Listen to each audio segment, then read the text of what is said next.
ایک بھائی نے سوال کیا تھا جانور کی تصاویر بھیج کر کہ آیا کہ یہ جانور قربانی کے لیے لگ سکتا ہے یا نہیں۔ دیکھیے، سب سے پہلے یہ ضرور سمجھیے کہ آپ دانتوں کے اعتبار سے اس کے 2 دانت ہیں، اس کے 4 دانت ہیں،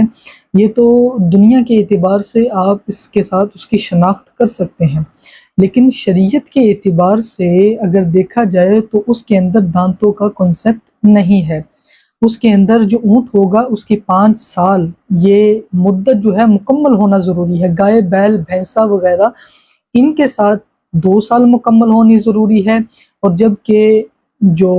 بکرا ہے اس کی 1 سال مکمل، اور اسی طرح بھیڈو وغیرہ جو ہے، دمبا وغیرہ ہے، یہ بھی 1 سال کے ہیں، الا یہ کہ جب 6 ماہ کا اتنا اس کی جسامت ہو کہ وہ سال بھر کے برابر لگے تو اس کی قربانی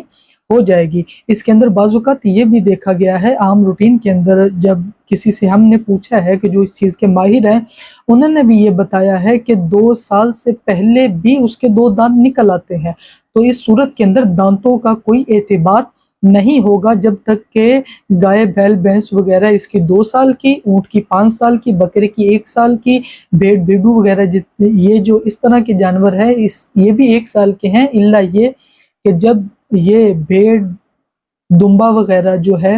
اس کی 6 ماہ کی اگر اتنی جسامت کا لگتا ہے کہ وہ سال بھر کے برابر لگے تو صورت کے اندر ان کی قربانی جائز ہے۔ دانتوں کا دنیا کے اعتبار سے آپ اعتبار کر سکتے ہیں، لیکن شریعت کے اعتبار سے 2 سال، 5 سال، 1 سال یا 6 ماہ جو اتنا ہے کہ سال بھر کے برابر لگے، ان کی قربانی جب تک مدت پوری نہیں ہوگی تب تک نہیں لگے گی۔